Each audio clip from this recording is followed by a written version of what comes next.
radiation levels look? It's all clear. Mark and Zoz conduct a field radiation survey. The instrument, similar to a Geiger counter, will read out the ambient radiation levels. Nothing. They didn't expect to find anything unusual, dispelling some beliefs that the shape of the circles themselves can generate energy.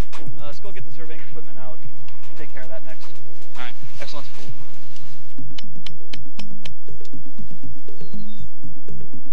Next, Mark and Zoz try and scribe a grid onto the field. I'd say never trust your senses, because oftentimes, especially with things of geometry, when you're laying out lines, it looks straight to the eye, but it really isn't. It's not until you take a grander step back that you notice what is actually happening. Looks like the microwave paid off.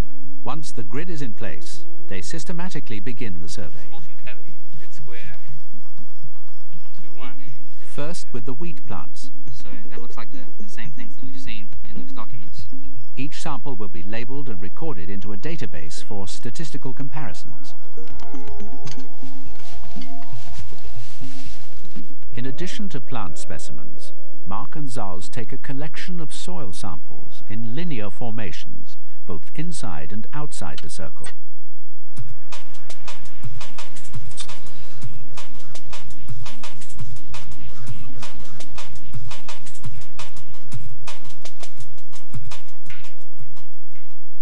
Actually, where did we notice these expulsions? Which sections were these out of? It's in 2-1 in the main circle. Excellent, excellent. Did we find any outside? I know, No. of the samples. No expulsion cavities outside the crop circle. So what were the results of the dirt samples that I brought you? So this one's from outside all the crop circle geometry, and we picked up no ferrous particles from in here. It's just sticking to the thing.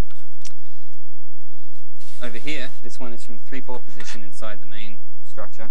Excellent. And we picked up a lot of ferrous material. Wow. You can see it here sticking to the magnet.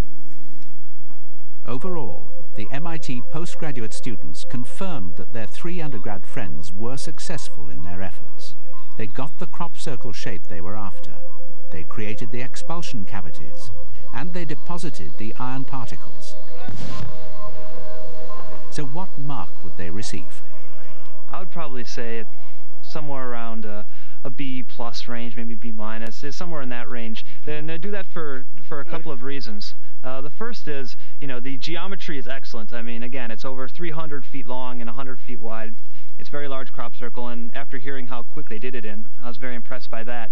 But if we were to take the previous results about the iron particles and some of the expulsions and the variations in sizes and bending that we've read about these, if we were to take those results as being true, we didn't quite find as many of those as we'd hoped for. I think that I'd go along with Mark on not giving 100% across the board, but I'd give an A-. I think that the size of this crop circle, the fact that they'd never attempted to even make a crop circle before, this is a first attempt. A lot of the things were right, and it was a large-scale attempt that was pulled off with pretty much flying colors, so A-. What was the experience like? Crop circles were actually really a lot of fun to make. Like, it was great wandering around here in the wee hours of the night with some night vision goggles on, just like tripping over ourselves and flattening out crops. Interestingly enough, it is really a design project. As an engineer, we try and solve problems not unlike this one. Well, I was really surprised at how much simpler the actual physical labor of crushing down the crops was. I was expecting that to be the most, time-consuming part, but once we got going and figured out where the bugs were, we were able to make that a pretty good process, and our real time and effort went into creating the special effects with the iron and the microwaving. I think crop circles are a great piece of public art. There's something that is underground, people are going out and doing it by themselves without telling anyone, and there's something that everyone can appreciate. I think there should be more of it. People should go out on the weekend and do a crop circle. We've learned that many crop circle features can be replicated, but it takes more than 2 chaps with wooden planks. Which leaves us with a nagging question. Who would go to all this trouble to create artifacts in crops that can only be seen with a microscope? Earth mystery? Cultural mystery? Who can be sure? Whatever they are, crop circles remain for the present an enigma of our times.